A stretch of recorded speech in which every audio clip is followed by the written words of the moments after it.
എന്ന്. ഞാൻ NIPT ആയിരുന്നു ഫസ്റ്റ് ചെയ്തത്. ഓക്കെ, സോ അവിടെ കഴിഞ്ഞിട്ടുള്ള മെഡിസിൻസും പിന്നെ എൻ്റെ ഡെലിവറി റിപ്പോർട്ട്സും എല്ലാമാണ് ഇത്. ഇത് എൻ്റെ ഫസ്റ്റ് ഡോക്ടറിൻ്റെ ആണ്, ഫസ്റ്റ് ഹോസ്പിറ്റലിൻ്റെ ആണ്. അത് ഞാൻ പേരൊന്നും കാണിക്കുന്നില്ല. എൻ്റെ ഡബിൾ മാർക്കർ ടെസ്റ്റ് ഒക്കെ ചെയ്തിരുന്നു, അതൊക്കെ നോർമൽ ആയിരുന്നു, ഒരു കുഴപ്പങ്ങളും ഇല്ല, എല്ലാം നോർമൽ ആയിരുന്നു. ഓക്കെ, സോ ഇതായിരുന്നു എനിക്ക് റിപ്പോർട്ട് വന്നത്. ഓക്കെ, എനിക്ക് വന്ന റിപ്പോർട്ട് 5th മന്ത് സ്കാൻ കഴിഞ്ഞപ്പോൾ വന്ന റിപ്പോർട്ട് ഇതായിരുന്നു. ഇത് കണ്ടപ്പോൾ എനിക്ക് അപ്പോഴേ മനസ്സിലായി, ഇവിടെ അവർ എക്കോജനിക് ബൗൾ അങ്ങനെയൊക്കെ എഴുതിയിട്ടുണ്ടായിരുന്നു. അപ്പോൾ എനിക്കൊരു ഡൗട്ട് തോന്നി, എന്തോ പ്രശ്നമുണ്ടെന്ന് എനിക്ക് മനസ്സിലായി. അത് കഴിഞ്ഞ് സെക്കൻഡ് ഒപ്പീനിയൻ ആയിരുന്നു, ഐ മീൻ സെക്കൻഡ് സ്കാൻ ആയിരുന്നു ഇത്. ഇതിൽ ഓൾമോസ്റ്റ് ഇവിടെ എഴുതിയിട്ടുണ്ട് fetal abdomen near fluid filled എന്നൊക്കെ പറഞ്ഞ് എഴുതിയിട്ടുണ്ടായിരുന്നു. ഇതെല്ലാം കണ്ടപ്പോൾ ആകെ മൊത്തം പേടിച്ചു. എന്താ ചെയ്യണ്ടേ ഒന്നും എനിക്ക് അറിയില്ലായിരുന്നു. സോ ഇങ്ങനെയൊക്കെയുള്ള റിപ്പോർട്ട്സ് ആയിരുന്നു. ഞാൻ മേലോട്ട് കൊണ്ടുവന്നില്ല, കാരണം ഡോക്ടേഴ്സിൻ്റെ പേരും എല്ലാം അവിടെ ഇരിപ്പുണ്ട്. എനിക്ക് അവരെ ഇതിലോട്ട് കിടത്തണമെന്നൊന്നുമില്ല. രീതിക്ക് ഞാൻ ഈ ഡോക്ടറെ അടുത്ത് പോയി, അന്ന് ഹോസ്പിറ്റലിൽ പ്രശാന്ത് ജാദവ് സാറിൻ്റെ അടുത്ത് പോയി. അവിടെ ചെന്ന് കഴിഞ്ഞപ്പം സാർ എന്നോട് പറഞ്ഞു, നമുക്കൊരു ബ്ലഡ് ടെസ്റ്റ് ചെയ്യാം. NIPT എന്നാണ് ആ ടെസ്റ്റിൻ്റെ പേര്. വളരെ നോർമലാണ്. നമ്മുടെ ബ്ലഡ് എടുക്കും, ബ്ലഡ് എടുത്തിട്ട് നമുക്ക്, പക്ഷേ ഈ ഒരു റിപ്പോർട്ട് വരാൻ 10 to 15 ഡേയ്സ് പിടിക്കും. 10 to 15 ഡേയ്സ് പിടിക്കും. എനിക്ക് മെട്രോപോളി ലാബോ അല്ലെങ്കിൽ ലൈഫ് സെല്ലോ ആയിരുന്നു പറഞ്ഞത്. അപ്പം ഞാൻ അവിടെ നിന്ന് തന്നെ ചെയ്തു. സാർ തന്നെ വിളിച്ച് പറഞ്ഞ് വീട്ടിൽ വന്ന് എടുത്തോണ്ട് അവർ പോയി. അങ്ങനെ സംഭവം എടുത്തിട്ട് പോയിട്ട് ഒരു 10-15 ദിവസത്തിനുള്ളിൽ എൻ്റെ റിപ്പോർട്ട് വന്നു, ബ്ലഡ് ടെസ്റ്റ് വന്നു, നോർമൽ, ഒരു കുഴപ്പവും ഇല്ല. കണ്ടോ, ഇതായിരുന്നു എൻ്റെ ബ്ലഡ് റിപ്പോർട്ട്. ഇവിടെ ക്ലിയർ ആയിട്ട് എഴുതിയിട്ടുണ്ട് ലോ റിസ്ക്, കണ്ടോ. അതുകൊണ്ട് നമുക്ക് പേടിക്കേണ്ട ആവശ്യം ഒന്നുമില്ല. നമ്മളെ പറഞ്ഞ് പേടിപ്പിക്കുന്നതേ ഉള്ളൂ, അല്ലാതെ വേറെ ഒരു കുഴപ്പങ്ങളും എനിക്കില്ലായിരുന്നു. ഇതായിരുന്നു എൻ്റെ സ്കാനിങ്ങിൻ്റെ റിപ്പോർട്ട്സ്. ഇതായിരുന്നു എൻ്റെ ഡോക്ടറിൻ്റെ പേര്, doctor Prashant Jadhav. Okay, so ഇതെല്ലാം റിപ്പോർട്ട്, ആ ബ്ലഡ് ടെസ്റ്റിലുള്ളതായിരുന്നു ഈ റിപ്പോർട്ടെല്ലാം. എല്ലാം ലോ റിസ്ക് ആയിരുന്നു. ഒരു കുഴപ്പമില്ല, ഒരു പേടിക്കേണ്ട ഒരു കാര്യങ്ങളും ഇല്ലായിരുന്നു. പിന്നെ ഞാൻ ആ റിപ്പോർട്ടും കൊണ്ട് പേടിച്ചിട്ടാണ് ഞാൻ ആ റിപ്പോർട്ടും എടുത്ത് ഡോക്ടറെ അടുത്ത് പോയത്. ഡോക്ടർ പറഞ്ഞു, ആ ബ്ലഡ് ടെസ്റ്റിൽ ഇൻ കേസ് എന്തെങ്കിലും കുറച്ചെങ്കിലും ഡിറ്റക്ട് ചെയ്യുകയാണെങ്കിൽ നമുക്ക് അപ്പം അമിനോ സിന്തസിസ് ചെയ്താൽ മതി. അമിനോ സിന്തസിസ് എന്നൊരു പ്രോസസ്സ് അത്ര വലിയ പേടിക്കേണ്ട കാര്യമേ അല്ല. നമ്മൾ ഫസ്റ്റ് ടൈം നിങ്ങൾ അമിനോ സിന്തസിസ് ചെയ്തോളൂ എന്ന് പറയുമ്പം as A patient, as A mother, നമുക്ക് പെട്ടെന്ന് പേടി വരും. ഞാനെന്ന് പറയുമ്പോൾ ഈ സംഭവം പറഞ്ഞപ്പോൾ തന്നെ ഞാൻ പോയി ഗൂഗിൾ സെർച്ച് ചെയ്തു. നമ്മുടെ വയറിൻ്റെ നമ്മുടെ കുഞ്ഞ് കിടക്കുന്ന ആ ഒരു സംഭവം, അവിടുന്ന് വെള്ളം, നമ്മുടെ ഫ്ലൂയിഡ് എടുത്തിട്ട് ടെസ്റ്റിന് പോകും. അതാണ് amino synthesis in short. Okay, so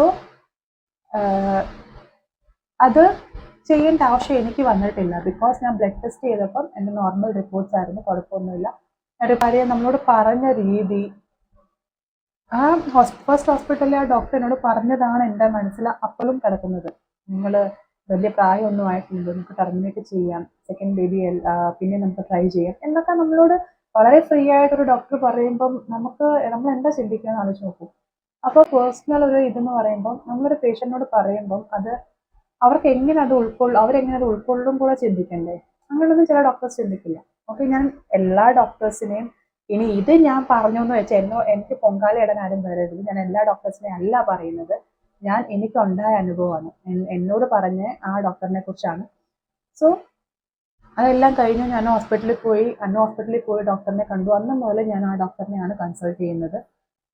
ഒരു കുഴപ്പവും ഇല്ലാതെ മാർച്ച് 19th ഡോക്ടർ പറഞ്ഞു, ഇങ്ങനെ ഒരു കേസ് കാണിച്ചത് കൊണ്ടും മാത്രം നമുക്ക് ദേവനെ പോലെ തന്നെ അവൻ ചെറുതായിട്ടൊന്ന് കുരുക്കിയിട്ടും ഉണ്ടായിരുന്നു കേശക്കുട്ടൻ.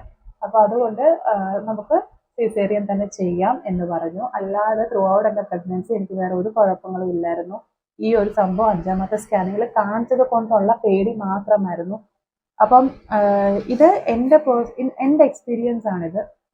എനിക്കിങ്ങനൊരു സംഭവം എൻ്റെ സെക്കൻഡ് പ്രഗ്നൻസിയിലുണ്ടായി. എന്നെ പേടിപ്പിച്ചു ഡോക്ടർ, അല്ലാതെ വേറെ ഒന്നുമല്ല.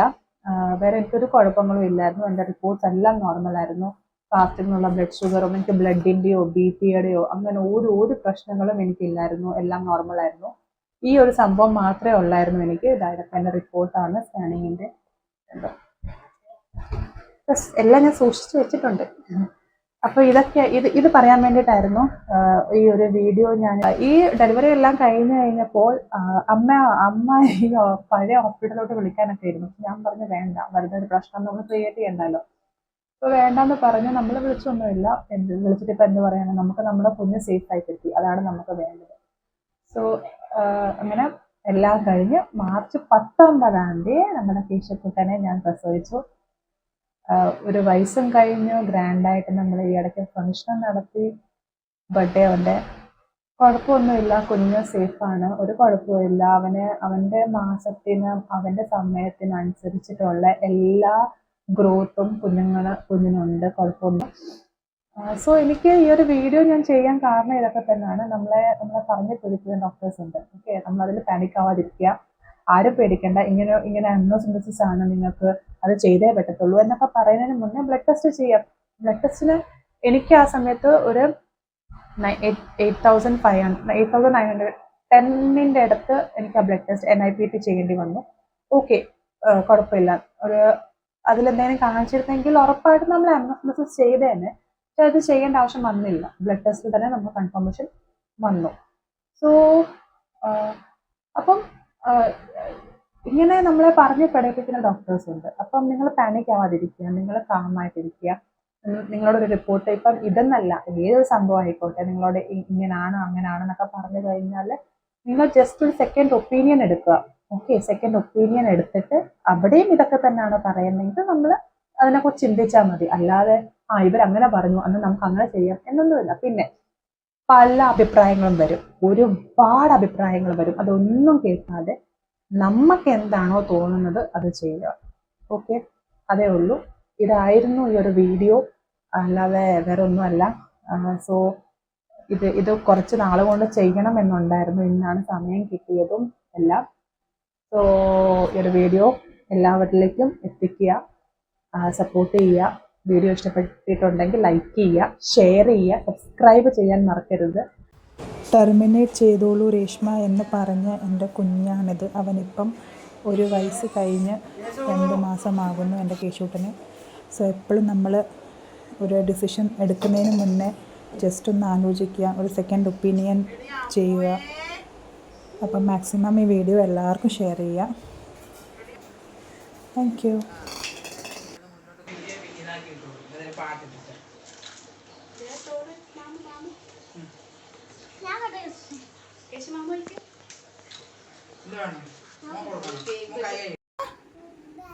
ബാ കേശു കാക്ക, കേശു ബാ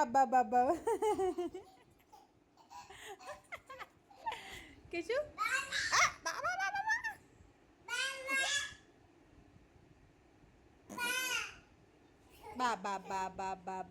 ബാ.